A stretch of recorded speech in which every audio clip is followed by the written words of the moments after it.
Assalamualaikum warahmatullahi wabarakatuh.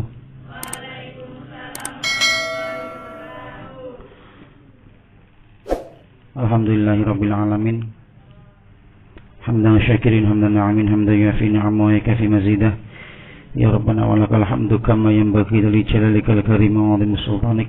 Allahumma shalli ala sayyidina Muhammad wa ala ali sayyidina Muhammad.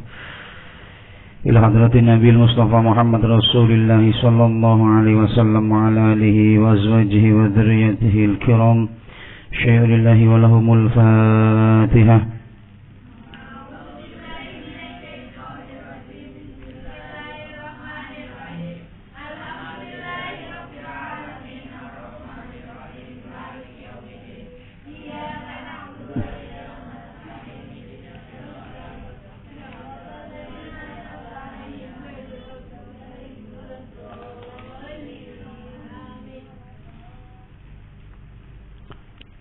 Kemarin sudah dibacakan bab tentang alamatul bulugh atau ciri-ciri orang yang sudah baligh.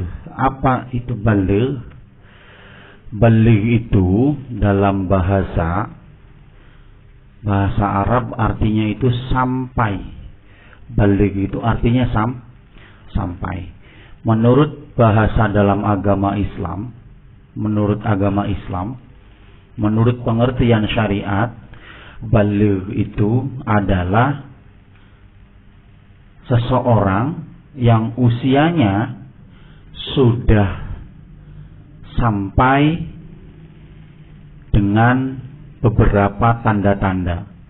Dan orang yang sudah baligh atau orang yang sudah sampai itu sudah mendapatkan kewajiban, sudah dibebankan kewajiban.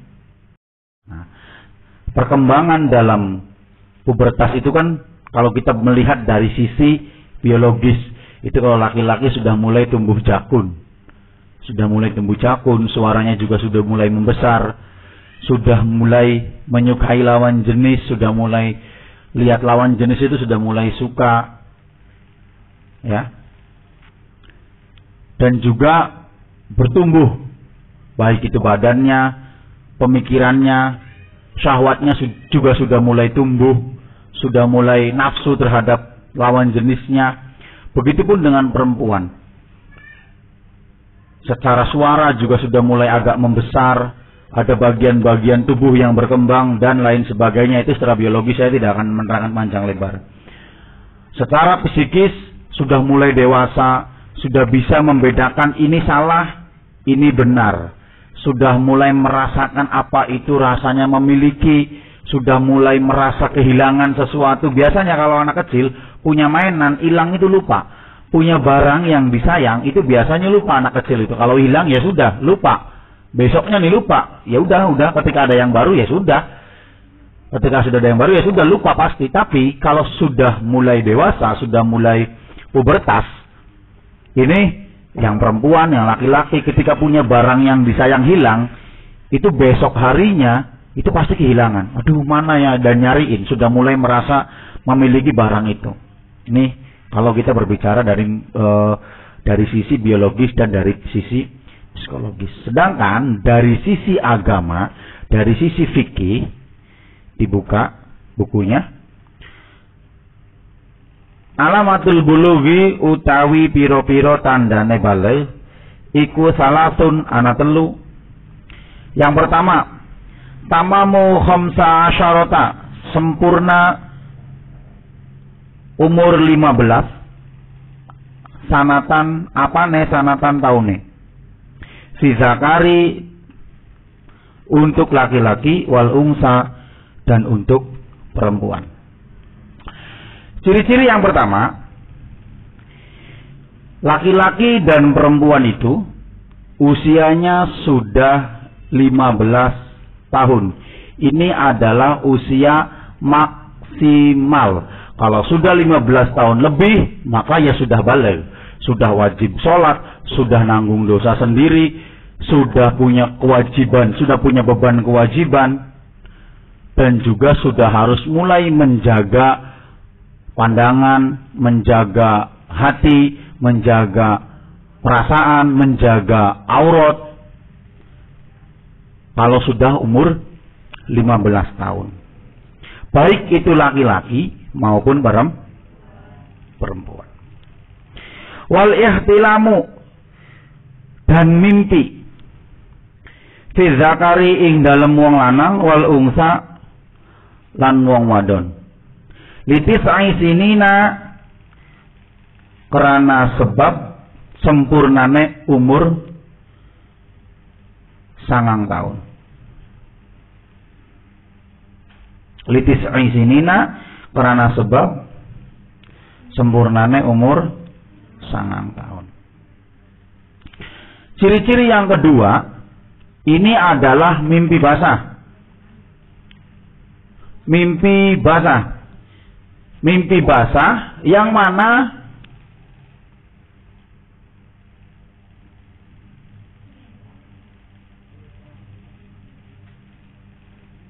mimpi basah itu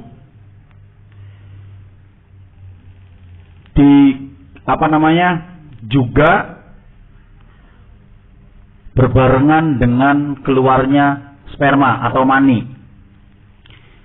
Apa itu air mani? Air mani adalah sesuatu cairan yang keluar dari jalan kencing, dan mempunyai bau yang khas. Apa? Bau yang khas. Baunya itu khas. Baunya khas, beda dengan bau air kencing. Baunya khas dan bentuknya juga khas. Bentuknya juga khas. Dan ketika keluar, ini rasanya ini ada perasaan nikmat. Ada perasaan nikmat ketika air mani itu keluar. Ya, ketika air mani itu keluar akan ada perasaan nikmat. Ini bagi laki-laki maupun bagi perempuan. Konteks mimpinya biasanya memiliki mimpi yang berbeda dari mimpi-mimpi biasanya. Dari mimpi-mimpi biasanya. Pokoknya ada mimpi khusus yang tidak bisa saya sampaikan. Nanti akan terasa sendiri, nanti akan tahu sendiri bagi yang belum tahu, dan bagi yang sudah tahu pasti cengar-cengir. Ini untuk laki-laki dan untuk perempuan. Wal haidu, dan haid fil unsa untuk perempuan litis aisinina, karena sebab umur 9 tahun. Tanda-tanda balik itu, yang pertama sudah genap umur 15 tahun bagi laki-laki dan perempuan. Yang kedua, sudah mimpi keluar sperma atau mani bagi laki-laki dan perempuan apabila sudah berumur 9 tahun. Dan yang ketiga, sudah haid bagi wanita apabila sudah berusia 9 tahun. Patokannya seperti ini. 9 tahun itu batas minimal, 15 tahun itu batas maksimal. Minimal 9 tahun dan maksimalnya 15 tahun. Ini untuk laki-laki maupun perempuan. Ketika perempuan ini usianya sudah 10 tahun, sudah haid, berarti sudah balik, walaupun belum 15 tahun. Tapi kalau keluar darah haidnya sebelum usia 9 tahun, maka itu bukan darah haid dan tidak menjadi balik. Begitupun keluar air mani. Walaupun kita keluar air maninya di bawah umur 9 tahun, maka tidak dikatakan balik. Tapi kalau sudah lebih dari 9 tahun keluar mani ataupun haid ataupun mimpi basah, maka itu dikatakan haid. Dari umur 9 tahun sampai umur 15 tahun belum haid, belum keluar mani. Itu gimana, Ang? Kalau usianya sudah 15 tahun, keluar mani, tidak keluar mani, haid, tidak haid, mimpi, tidak mimpi, kalau usianya sudah di batas maksimal 15 tahun, maka bisa dikatakan sudah haid.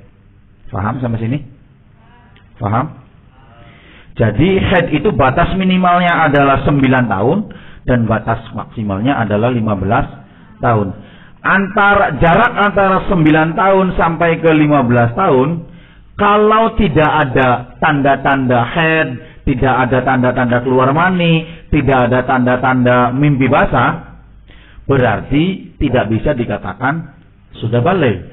Tapi kalau sudah usia 15 tahun, walaupun belum keluar itu, maka balik. Berarti kalau keluar maninya umur 10 tahun balik gitu. Sudah balik. Karena sudah sudah di dalam 9 dan 15. Sudah di dalam lingkaran 9 dan 15. Gitu. Ini untuk batas minimal dan batas maksimal. Ini ciri-ciri orang yang sudah akil balik. Dan untuk yang ada di sini maupun yang ada di rumah yang mendengarkan, ketika seorang laki-laki dan seorang perempuan ini sudah balik, maka ketika tidur di rumah tidak boleh bareng dengan orang tua maupun adik kakak yang beda jenis. Kenapa? Yang pertama, akil balik itu berbarengan dengan pubertas. Pubertas itu tadi kan ada sisi biologis dan ada sisi psikis. Secara psikis, orang yang sudah pubertas itu biasanya syahwatnya sudah keluar. Syahwatnya sudah keluar. Sudah mulai suka dengan lawan jenis. Yang ditakutkan ketika anak laki-laki ini terbangun dari tidur, mau kencing, melihat baju adiknya tersingkap, ini pasti akan ada perasaan syahwat. Ada perasaan syahwat. Sedangkan anak usia balik itu, anak usia pubertas itu karena sudah dewasa, walaupun seperti itu, tetapi belum punya nalar. Nalarnya belum jalan.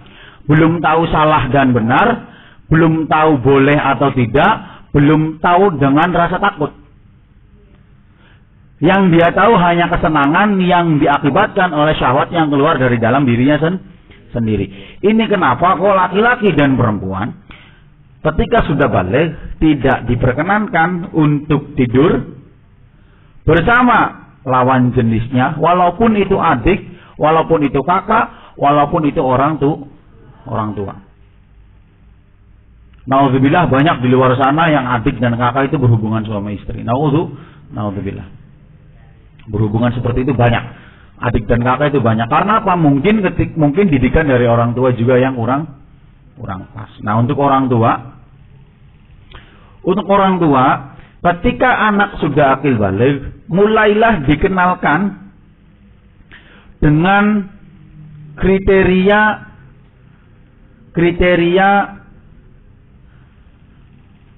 pasangan. Sudah mulai dikenalkan kriteria pasangan. Orang tua ini wajib mengenalkan kriteria pasangan. Tapi juga harus memberikan batasan supaya anak itu tidak melakukan hubungan pacaran. Nih, kamu kalau mau punya suami itu yang rajin sholat, yang sholatnya 5 waktu, yang agamanya bagus. Saya kan belum mau nikah mah nanti. Ini mah nanti. Supaya apa? Supaya anak itu mindsetnya, pemikirannya masuk bahwa oh laki-laki yang baik itu seperti ini. Jadi ketika ada yang menggoda, ketika bukan sesuai dengan kriteria yang sudah dijelaskan oleh ibunya waktu kecil, ini akan nolak. Nolak. Rata-rata anak-anak zaman sekarang yang penting ganteng, yang penting kaya, yang penting keren, udah. Catatannya itu. Dan ini biasanya kesalahannya juga ada di orang tua. Ketika anak kelabasan juga, biasanya ya orang tuanya tidak memberikan pemahaman ketika sudah mulai masuk akil balik. Dan sebisa mungkin ketika usianya sudah akil balik, main gadget, main gawai itu sudah mulai dibatasi oleh orang tua. Sudah mulai dipantau. Apa saja yang dilihat, apa saja yang diakses, orang tua harus tahu. Orang tua harus tahu.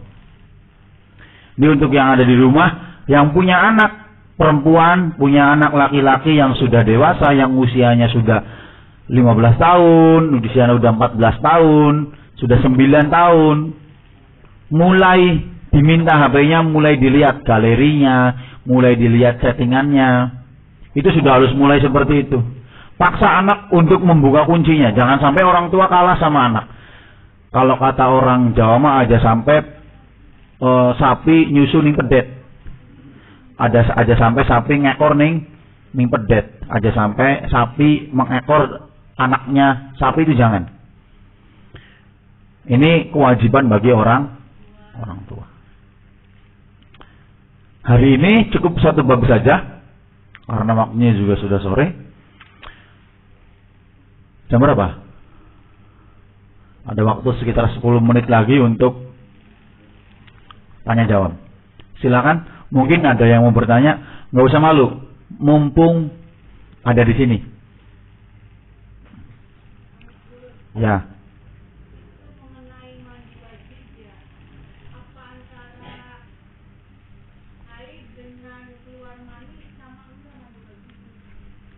Mandi wajib antara haid sama keluar mani. Sama. Mandi wajib antara haid dan keluar mani itu sama. Niatnya untuk mensucikan hadas yang besar. Hadas besar. Dan kaifiyahnya, tata caranya juga sama. Dimulai dengan wudu terlebih dahulu. Wudu dulu,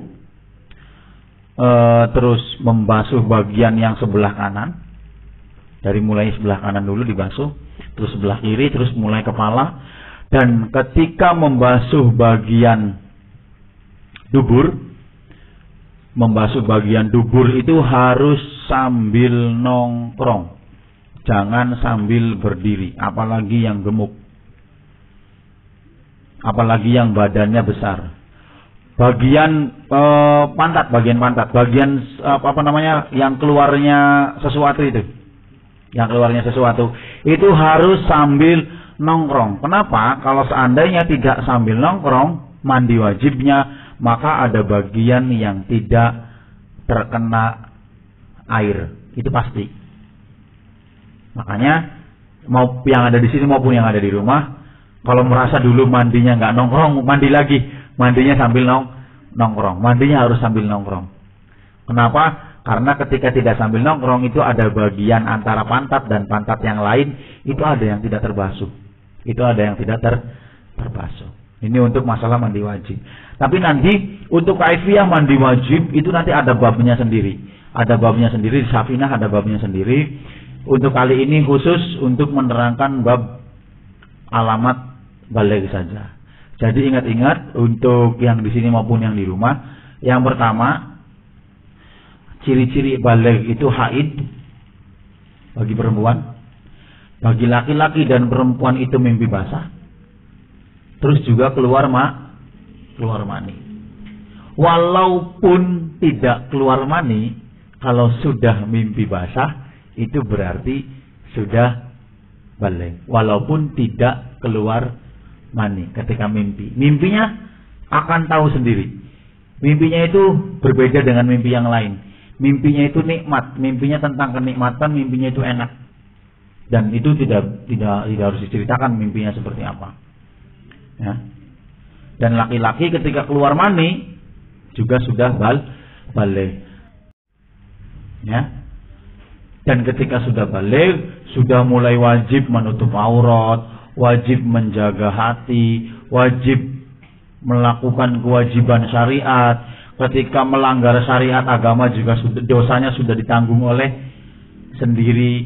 Makanya untuk orang tua, coba anaknya ditanya, tapi jangan terang-terangan. Nanya jangan terang-terangan. Biasanya ada anak yang malu ketika tadi malam mimpi, malu mau ngomong sama orang tuanya, itu malu. Makanya orang tuanya harus memberikan pendidikan baligh, pendidikan tentang alamat baligh, tentang ciri-ciri orang yang sudah baligh itu dimulai dari anak usia 7 atau 8 tahun. Seperti halnya anak mulai disuruh sholat. Anak mulai disuruh sholat itu mulai umur 7 tahun. Maksudnya bukan disuruh sholatnya, dikeras. Keras untuk nyuruh sholat itu sudah mulai umur 7 tahun. Ketika anak sudah mulai umur 7 tahun, ketika anak tidak sholat itu sudah boleh dicepret, sudah boleh dipecut, sudah boleh dicambuk. Dicambuknya ya jangan di bagian-bagian vital, dicambuknya di bagian kaki. Kalau guru saya, kalau ustadz saya, orang tua saya, itu dulu ketika saya tidak sholat, yang dicambuk itu bagian telapak kaki. Kakinya suruh diangkat satu, telapak kakinya dipukul pakai gagang sapu. Iya, telapak kakinya tapi. Ini efektif. Jangan betisnya, apalagi tulang kering. Ini bahaya bagi kesehatan. Yang kalau guru saya, kiai saya, orang tua saya, itu kalau memukul saya ketika saya tidak sholat, itu yang dipukul itu bagian telapak kaki tapi dengan gagang sapu. Itu sekeras apapun, sakitnya minta ampun, tapi juga tidak membekas. Tidak ada bekas lukanya, tidak. Kalau kata orang Jawa mah orang jarem. Kalau di telapak kaki itu orang jarem. Apa jarem ya? Jarem itu apa kalau bahasa Indonesianya jarem apa? Bahasa neran itu pasti. Neran itu pasti, nyut itu pasti. Kalau mukulnya keras nggak apa-apa. Kalau di bagian telapak kaki mukulnya keras nggak apa-apa. Cepret, pukul nggak apa-apa. Pakai gagang sapu, ya nangis juga nggak apa-apa. Nangis juga nggak apa-apa. Kamu kalau nggak sholat, dipukul pakai gagang sapu, telapak kakinya. Ini sakitnya sakit, bisa sakit banget. Ya tergantung pukulannya. Kalau keras sakit banget. Tapi nggak jarem. Apa yang jarem bahasa Indonesia ya? Jarem itu nggak lebam, tidak lebam. Ya, jarem bahasa Indonesia lebam, tidak lebam. Biasanya kalau di tangan itu kan lebam biru kan? Kalau di tangan biru, kalau di kaki biru. Tapi kalau di telapak kaki itu nggak biru, nggak lebam. Itu guru dan ayah saya mengajarkan seperti itu. Mungkin ada pertanyaan lagi? Satu pertanyaan lagi. Untuk pertanyaan dari yang ada di rumah, minggu kemarin nggak ada yang nanya. Untuk minggu depan kita sudah mulai masuk ke bab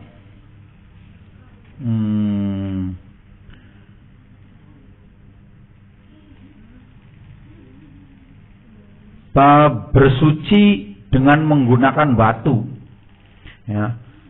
Bab bersuci dengan menggunakan batu, cebok dengan menggunakan batu untuk minggu depan. Nah, untuk yang ada di rumah, kalau ingin bertanya, saya persilakan nanti bisa di bawah sini. Bertanyanya di bawah sini, bisa melalui Facebook, bisa melalui IG, bisa melalui komentar di YouTube. Mungkin untuk ngaji hari ini kita cukupkan. Mohon maaf karena saya sedikit terlambat. Karena tadi saya ada rapat Ibnu, ada rapat pelajar tadi di Jatibarang. Dari Jatibarang ke sini ngebut. Alhamdulillah. Selamat ini belum pulang ke rumah. Saya ingat untung kitabnya dibawa. Alhamdulillahnya kitabnya dibawa. Untungnya saya juga bawa sarung, saya juga bawa peci. Tadi sempat sholat dulu di Gantar karena saya nganterin teman ke Gantar, sholat asarnya di Gantar terus langsung ke sini. Mungkin itu saja yang bisa saya sampaikan. Al-Fatihah.